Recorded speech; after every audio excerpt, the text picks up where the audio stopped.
Samahan nyo na naman ako sa mga magiging lakad ko ngayong araw. Kumukulit na nga ako neto kahit masakit pa rin yung paa ko dahil sa may pigsa. Sinamahan ko nga pala neto yung alaga kong dragon dahil magpapamedical siya para sa trabaho niya. Pero bago nga yun ay nagpahatid muna sa akin yung pinakamagandang pato sa buong mundo. Napathumbs up na nga siya neto dahil malilate na siya sa may trabaho niya. Pagkarating niya nga ay napatakbo na siya para umabot yung time in niya. Nung pauwi na nga ako ay sakto naman na may dumadaan na truck. Kaya ito nakalibre na naman ng pulbo si Uncle Break. Maya maya naman ay sinamahan ko na yung alaga kong dragon dito sa may laboratory. Dito nga lang pala to banda sa may Kasiglahan. Tangkad ko nga pala dyan, 6 foot.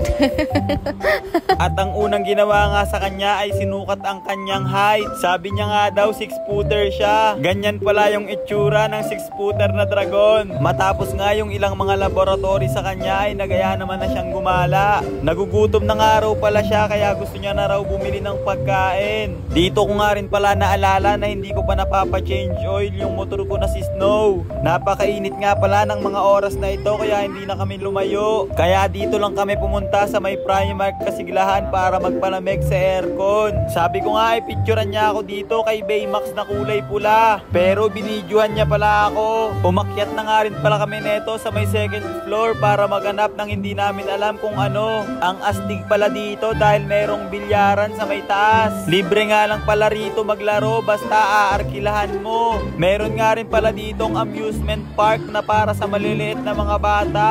Safe naman dito dahil pwede mong bantayan yung alaga mo habang sila'y naglalaro. Bukod pa nga doon ay meron pa ritong skating. Ganito nga pala yung usually na nakikita sa mga malalaking mall. Kapag tinatamad ka na nga maglakad ay pumunta ka na rito para mag-aral ng skating. Mukhang madali lang naman siyang matutunan dahil hindi naman nahihirapan yung mga bata na nakita ko. Napadaan na nga rin pala kami rito sa may bilihan ng mga appliances. Ayan po siya, hindi siya makalakad ng maayos para sa Nagpa-video na nga ako sa kanya neto para mas humaba yung vlog na to. Italapak, little text. Kulang-kulang. Guys, nandito ako ngayon sa Mr. DIY. May naisip naman ako ng ano kayang tawag sa medyas na hindi ganun kahaba tapos hindi rin ganun kaiksi. Medyo pagpasok nga namin neto sa loob ay tamang isip na yung alaga kong dragon kung ano yung bibili niya na hindi niya naman kailangan. Wala namang may birthday pero dito kami napadpad sa may birthday section. Sinubukan ko na nga rin palang i-testing kung maganda yung tinda nilang bola.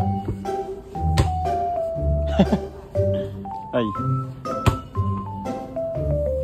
Ayos, satisfied na ako. Bili na kayo kasi maganda yung quality ng tinitinda nilang bola. May nakita na naman pala ako netong salamin. Kaya ito, tamang selfie na naman ako. Dahil nga sa mga pinaggagawa ko, kaya tuwang-tuwa na raw sa akin yung alaga kong dragon. Kaya naisipan niya na nabayaran yung mga binili niya. Nice one, bumili na naman siya ng mga bagay na hindi naman niya kailangan niya. Pagkalabas nga ay nagsimula ng mag-kick in yung gutom ng dragon. Dahil kung ano-anong pagkain na naman yung pinagbibili niya. Kapag hindi nga to pinagbigyan sa mga gusto niya ay baka bigla na lang magbuga ng apoy. Pagbalik nga namin ng parking lot ay nakakalito kung sino dito si Snow. Dahil magkakamukha nga pala yung mga motor na nakaparada. Dumiretso na nga pala kami niyan dito sa may motorific garage. Dinala ko na pala rito si Snow para ipa-change oil. Syempre mag-i-stick ako sa langis na ginagamit ko kay Snow. Yun ay walang iba kundi ang genuine oil ng scooter ng Honda. After mahigit 2,000 odo ay ganito na ang itsura ng langis niya. kulay chocolate na yung langis. Na-late nga pala akong magpa-change oil kaya sobrang itim na ng langis ni Snow. Para humaba nga ang buhay ng mga motor natin ay kailangan nasa tamang pagpapa-maintenance. Kaya ipa-change oil mo na yung motor mo. Mas maigi na yon kaysa i-change oil.